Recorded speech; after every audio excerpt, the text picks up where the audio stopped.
ครับสวัสดีครับFCทุกคนเนาะครับเนาะ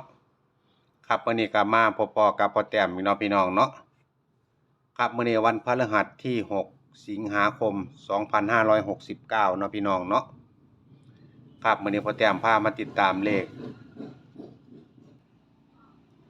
ลาวพัฒนาของเซียนอุดรต่ออีกเนาะพี่น้องเนาะครับเมื่อคืนนี้เนาะพี่น้องเนาะวันพุธที่5สิงหาคม69ลาวพัฒนาออก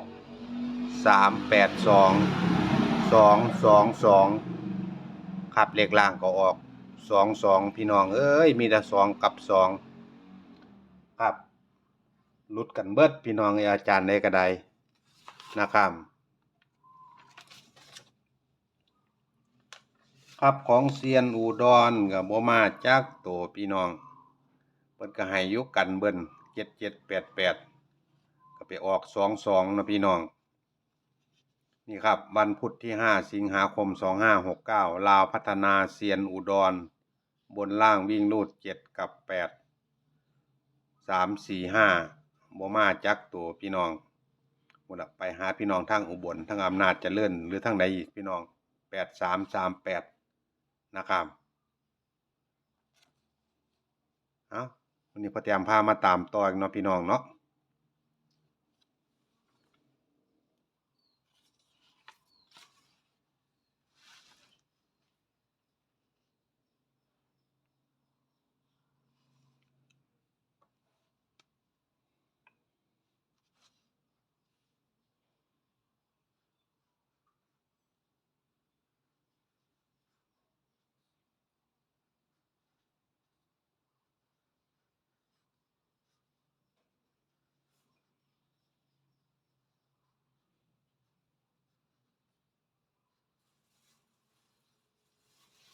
ครับ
ครับ2กับ3พี่น้อง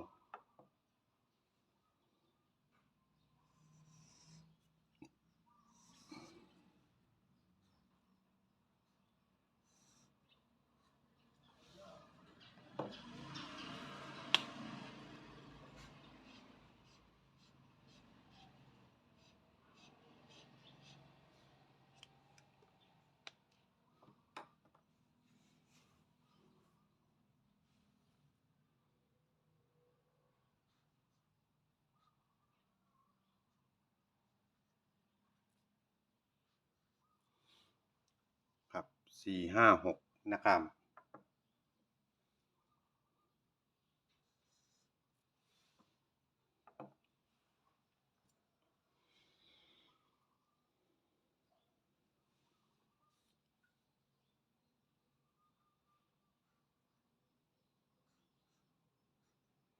2 4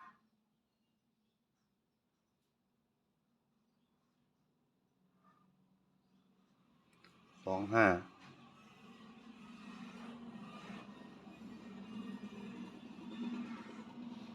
26 34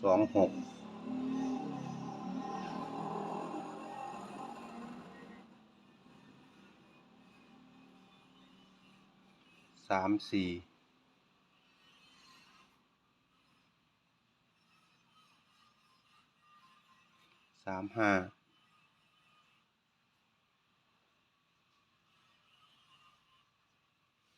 36นะครับ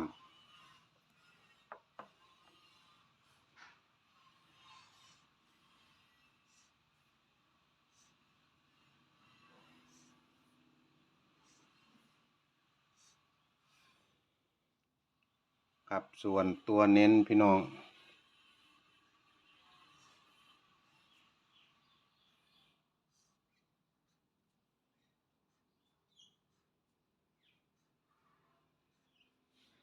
นี่นะครับ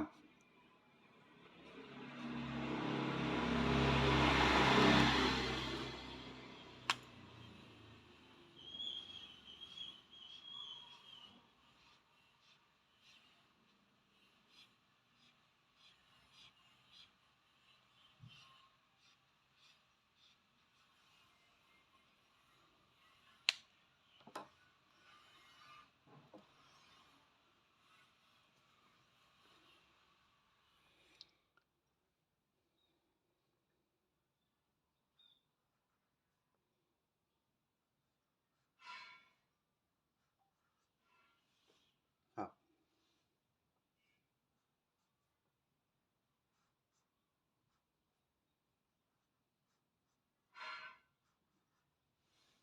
ครับ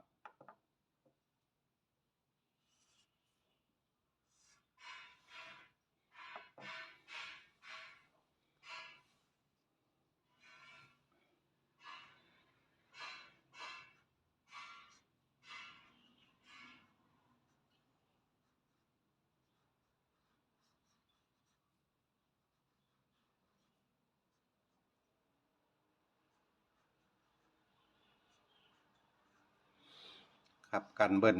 33นะครับ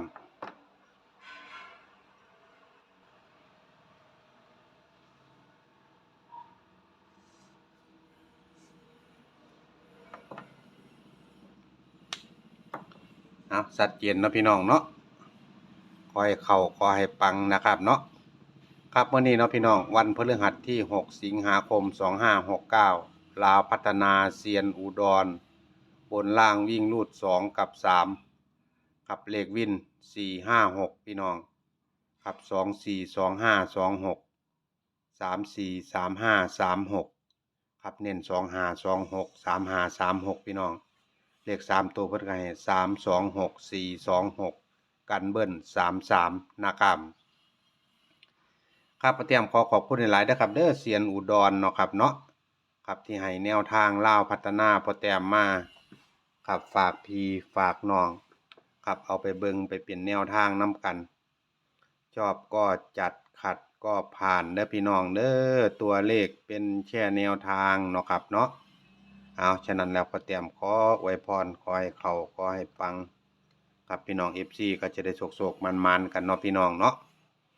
ครับอย่าลืมได้พี่น้องเด้อกดไลค์กดแชร์พ่อแต้มน้ำแดงเนาะครับเนาะเพื่อเป็นกำลังใจให้พ่อแต้มนำนะครับ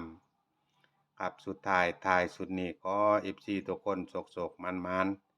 เฮงรวยเนาะครับเนาะครับพอกันคลิปหน้าพี่น้องครับสำหรับคลิปนี้สวัสดีครับผม